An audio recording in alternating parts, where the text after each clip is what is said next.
welcome back with me Rima Rayu Putri. Gimana nih kabar kalian? Semoga kalian baik-baik saja ya. Oke, di video kali ini ada cerita nih tentang tawuran antar pelajar yang merebutkan tahta kekuasaan. Hal ini berawal dari seorang anak baru di sekolah sujuran yang sangat gigih dan berambisi untuk menjadi penguasa sekolah tersebut.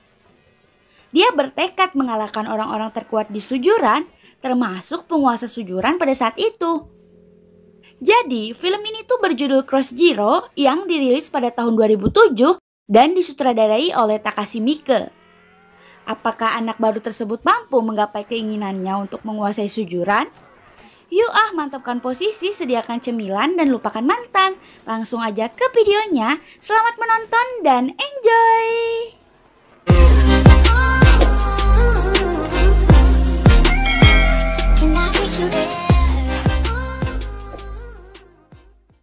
Film ini berawal dengan adegan Genji Takiya, seorang siswa baru SMA Sujuran, memandangi dinding dengan grafiti bertuliskan Raja Sujuran, yaitu Tamao Serizawa.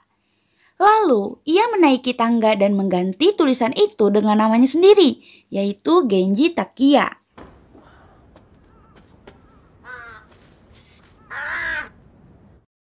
Dikisahkan sekolah ini tuh merupakan SMA khusus berandalan yang berada di Jepang.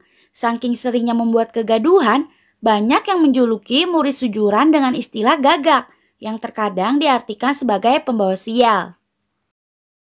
Adegan pun berganti nih ke acara pembukaan penerimaan siswa baru SMA Sujuran. Tapi guys, ternyata siswa-siswa baru pun sangat barbar nih. Mereka malah tawuran adu kekuatan saat acara sedang berlangsung. Sampai kepala sekolah dan guru-guru di sana pun gak bisa menghandle kenakalan para siswa baru tersebut.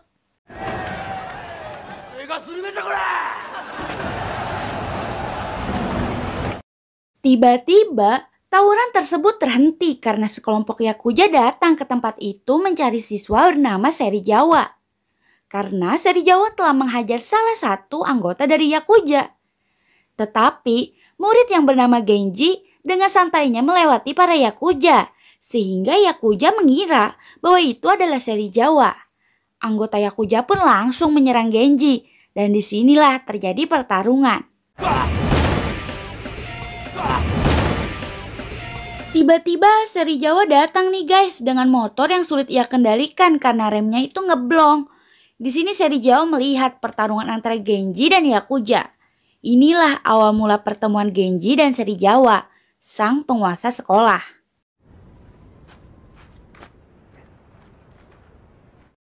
Tak lama kemudian, datanglah para polisi yang menjemput Serizawa karena sebelumnya Serizawa ini telah berulah kepada salah satu anggota polisi. Sebelum masuk mobil polisi, Serizawa dan Genji ini saling memandang nih guys. Adegan pun dilanjutkan dengan Genji yang datang ke sebuah kafe. Dia dipertemukan dengan wanita cantik yang bernama Luka. Luka adalah penyanyi di klub tersebut dan tentu saja di sini mereka saling mengagumi.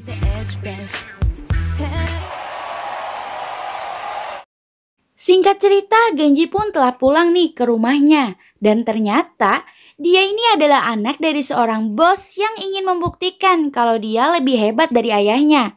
Dan suatu saat nanti bisa menjadi pengganti ayahnya di bisnis yang ayahnya jalani.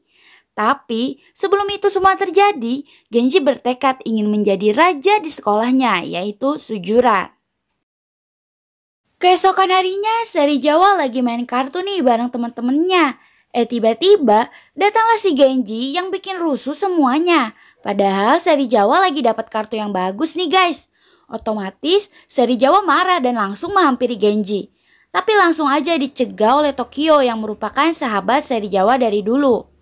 Tiba-tiba datanglah dua orang laki-laki yang dijuluki Mikami bersaudara yang ingin menantang duel Serizawa. Karena momen itu Tokyo menyuruh Genji untuk tidak menantang Serizawa sekarang.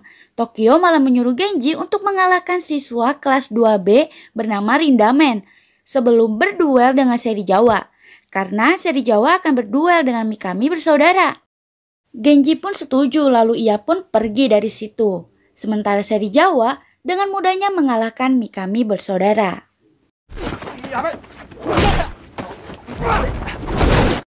Genji mencari info tentang Rindamen ke murid lainnya. Dan ketika menemui Rindamen, Genji merasa belum bisa melawannya. Karena selain tubuh Rindamen yang besar dan kuat, ia juga merupakan sosok murid terkuat di sekolah yang hanya memperhatikan siswa-siswa ketika tawuran merebutkan tahta. Tiba-tiba Genji didatangi oleh Uncle Ken. Uncle Ken ini yang kalau kalian ingat adalah salah satu anggota Yakuza yang di awal tadi dibantai oleh Genji yang berniat membalas dendam. Tapi dengan sekali pukulan, ia langsung tumbang nih di tangan Genji guys.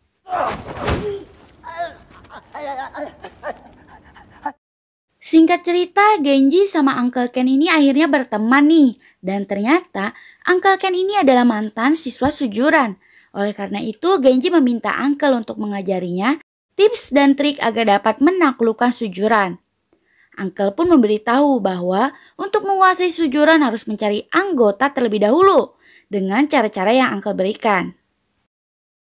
Singkat cerita, Genji pun mengikuti saran Uncle nih guys. Ia mendatangi kelas E dan menantang duel orang terkuat di kelas itu yang bernama Chuta. Genji pun menang melawan Chuta. Ia menjadi anggota pertama Genji dan ini merupakan langkah awal Genji untuk berkuasa di sujuran. Singkat cerita, Chuta yang sudah berpengalaman menceritakan struktur kekuatan di sujuran. Pertama, ia menceritakan ketua dari geng Armored Front bernama Bando yang merupakan murid pindahan sebagai siswa kelas 2. Di kelas 1 ada trio Ebizuka dan kawan-kawan yang terkenal sangat kuat. Ada juga Rindamen di kelas 2 yang hanya menjadi pengamat tawuran di sujuran yang berada di level lain selain mereka. Dan sang monster yang bertekad menjadi penguasa sekolah adalah Tamao Serizawa. Dan di level mereka, Serizawa inilah tujuan akhir dari Genji. Kemudian di kelas C dikuasai oleh Takashi Makise. Dia sering kalah oleh Serizawa, tapi gak pernah nyerah. Oleh karena itu pengikutnya banyak. Tetapi Takashi ini lemah terhadap cewek nih guys. Karena itulah Genji, Chuta dan Uncle punya ide buat nyariin Takashi cewek nih guys. Supaya Takashi ini mau bergabung dengan Genji. Singkat cerita, malam kencan pun telah tiba. Di sini Genji mengajak Luka, si gadis yang ia temui di klub sebelumnya dan 2 orang temannya. Takashi ini mulai kambuh nih penyakitnya. Gak bisa lihat cewek dikit, pasti langsung basah. Uncle Ken yang melihat keanehan dari Takashi ini merasa bahwa tidak ada gadis yang tertarik dengannya. Ia pun langsung meluncurkan rencana cadangan, yaitu membuat Chuta untuk berpura-pura menjadi pengganggu dan menggoda gadis tersebut. Dan Takashi pun berpura-pura sebagai pahlawan. Tapi tanpa diduga Luka yang melihat temannya diganggu langsung mengambil garpu lalu mencobloskan ke kepalanya Chuta. Karena insiden itu akhirnya rencana mereka jadi ketahuan nih guys sama Luka dan teman-temannya. Mereka pun marah lalu pergi dari tempat tersebut. Karena rencana mereka gagal, akhirnya Uncle Ken mempunyai rencana lain, yaitu mengajak Takashi untuk datang ke Pijat Plus Plus. Tapi lagi-lagi guys, baru dengar gitu aja, Takashi ini langsung basah lagi dan bahkan celananya jadi sempit. Akhirnya Genji dan Uncle Ken membelikan celana baru untuk Takashi. Tapi yang ada di toko tersebut hanya ada celana cewek. Karena terpaksa jadi mau tidak mau mereka pun membelinya. Di sini mereka tertawa lepas dan sangat bahagia. Akibat momen-momen bahagia tersebut, akhirnya Takashi berkata bahwa ia bersedia menyerahkan kelas C di bawah kepemimpinan Genji. Kabar bergabungnya Takashi dengan Genji sampai nih ke telinga Serizawa. Tetapi Serizawa biasa aja tuh guys. Karena menurutnya kalau ada yang menghalangi ya hanya tinggal menghajarnya aja. Keesokan harinya pemimpin yang berasal dari kelas D yaitu Ijaki menjebak Genji dengan cara berpura-pura ingin bergabung dengan gengnya Genji. Tapi ternyata pertemuan itu hanya jebakan Ijaki untuk Genji. Genji dikepung oleh Ijaki beserta anak buahnya. Genji pun dikeroyok nih guys oleh banyak orang sampai ia benar-benar babak belur. Tapi walaupun Genji telah dijatuhkan berkali-kali, ia tetap bangkit dan terus melawan para anggota Ijaki. Melihat tekad yang kuat dari Genji, Ijaki pun menjadi luluh dan akhirnya bersedia untuk bergabung dengan geng si Genji. Singkat cerita, Genji pun telah memberi nama gengnya nih guys, yaitu Genji Perfect Seiha atau disingkat GPS. Mereka pun telah mempunyai markas sendiri dan geng GPS ini udah lumayan kuat karena anggota sudah mulai terkumpul. Seri Jawa yang melihat hal tersebut udah nggak bisa lagi nih meremehkan Genji. Seri Jawa harus lebih waspada terhadap Genji. Singkat cerita, Yuji yang merupakan salah satu anak buah dari Seri Jawa, diam-diam tanpa sepengetahuan Seri Jawa mengeroyok Ijaki dengan anggota yang banyak. Genji dan kawan-kawan kaget nih ngelihat Ijaki ditemukan dalam posisi bergelantungan dengan kaki berada di atas. Mereka pun segera menyelamatkan Ijaki. Di sini Genji sangat marah, tapi teman-teman lainnya melarang Genji untuk membalas dendam. Karena anggota mereka masih belum cukup untuk melawan geng Seri Jawa. Dan kalau Genji sampai kalah, maka GPS akan tamat. Pada malam harinya mereka pada minum es teh nih di sebuah kafe. Kebetulan juga datanglah Seri Jawa dan Tokyo ke kafe itu. Melihat kedatangan mereka, Genji langsung marah terhadap mereka. Genji pun langsung menantang Seri Jawa untuk duel di luar. Tapi di sini Seri Jawa dan Tokyo tidak merasa menghajar Ijaki nih. Tak berapa lama kemudian, penyakit Tokyo kambuh nih guys. Dan dia pun pingsan di tempat yang membuat duel itu tidak terjadi. Jadi guys, ternyata Tokyo ini punya penyakit otak dan harus dioperasi. Tapi sayang, peluang operasinya berhasil sangatlah kecil. Singkat cerita, Genji yang amarahnya masih belum reda pun mulai mendatangi ke kelas-kelas dan menghajar semua orang secara membabi buta agar bisa merekrut mereka menjadi anggota dan melawan Seri Jawa. Tapi Takashi berusaha menghentikan Genji dan mengatakan bahwa bukan seperti itu cara untuk merekrut anggota. Genji di sini menghiraukan perkataan Takashi, sampai Takashi pun mengancam akan keluar dari GPS apabila Genji masih semena-mena seperti itu. Genji pun akhirnya mengalah dong.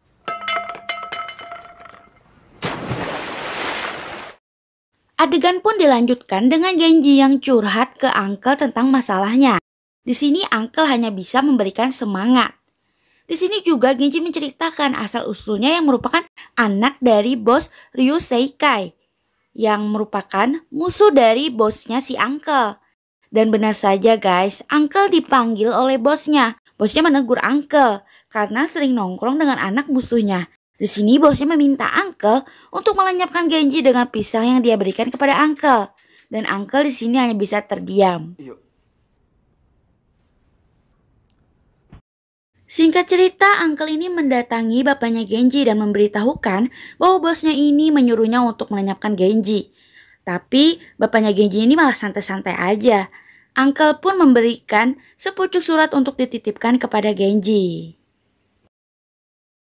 Adegan pun dilanjutkan dengan anak buah Seri Jawa yaitu Yuji sedang berkumpul dan membahas GPS yang semakin hari semakin besar. Mereka mempunyai rencana tanpa sepengetahuan Seri Jawa, yaitu menculik Luka dan temannya. Mereka meminta bantuan kepada geng Armored Front dengan maksud tertentu. Singkat cerita, Luka pun diculik oleh segerombolan pria yang memakai jaket bergambar tengkorak. Luka menelpon Genji dan mengatakan kalau dia sedang diculik oleh orang yang memakai jaket bergambar tengkorak. Luka mengatakan bahwa ia mendengar salah satu dari mereka menyebutkan nama Bando. Genji yang sadar pun bahwa Bando ini adalah pemimpin dari geng Armored Front. Ia pun lalu bergegas menemui geng Armored Front bersama anggotanya untuk membebaskan Luka. Perkelahian pun terjadi antara keduanya. Tapi setelah anggota Armored Front dihajar habis-habisan sama GPS, Genji sadar kalau di jaketnya nggak ada gambar tengkorak yang disebutkan Luka.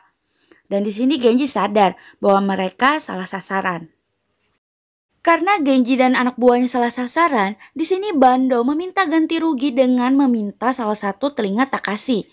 Takashi yang gentleman menyetujui permintaan Bando agar mereka dapat impas. Tapi tiba-tiba Genji menghentikannya dan menawarkan diri agar telinganya lah yang diberikan kepada Bando. Dan tiba-tiba Bando menghadang tangannya Genji. Ternyata Bando ini hanya ngetes keberanian dari si Genji guys. Bando pun di sini memberitahukan bahwa anggota geng Seri Jawa meminta geng Armored Front untuk menculik wanita. Tapi mereka tidak mau.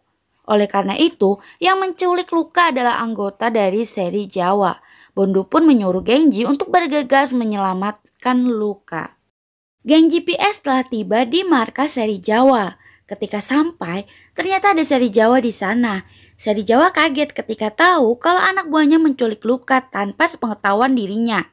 Seri Jawa tidak suka dengan cara anak buahnya, lalu ia menghajarnya.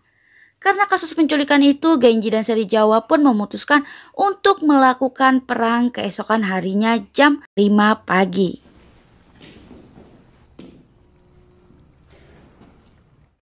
Singkat cerita, Genji pulang ke rumahnya. Di sini ayahnya memberikan surat yang dititipkan oleh Uncle.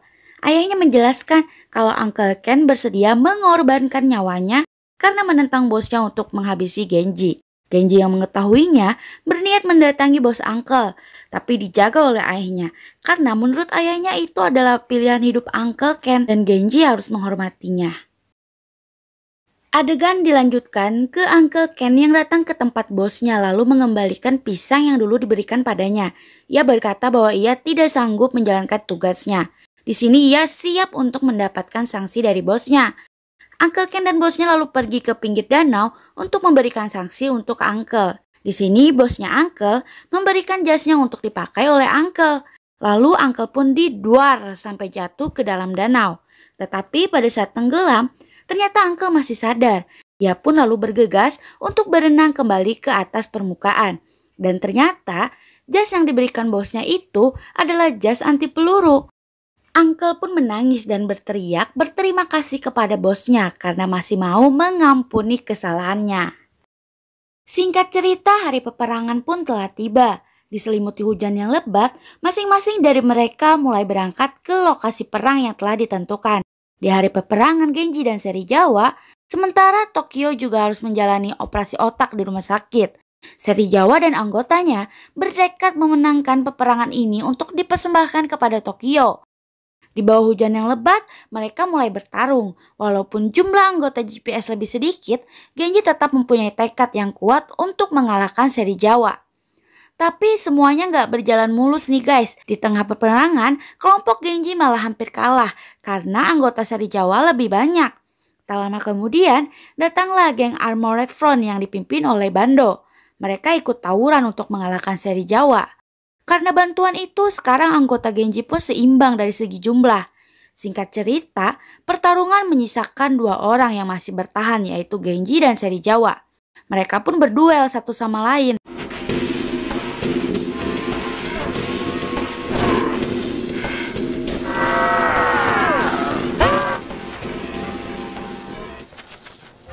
Seri Jawa pun akhirnya tumbang dan Genji lah yang masih bertahan dan memenangkan pertarungan. Tapi walaupun Seri Jawa tumbang dan kalah, tiba-tiba dia mendapat kabar bahagia dari rumah sakit bahwa Tokyo berhasil melewati operasinya dan dinyatakan selamat. Pada adegan terakhir, diperlihatkan Seri Jawa dan Tokyo tersenyum kepada Genji yang saat itu akan bertarung dengan Rindaman. Akankah Genji mampu mengalahkan Rindaman, orang terkuat di sujuran? Tamat. Oke, segitu aja video aku kali ini. Buat kalian yang suka jangan lupa like dan share sebanyak-banyaknya. Buat kalian yang pengen request aku bikin alur cerita film apa dan kalian ingin kritik dan saran, kalian bisa ketik di kolom komentar ya. Oke, aku Rima pamit undur diri. See you next video. Bye-bye.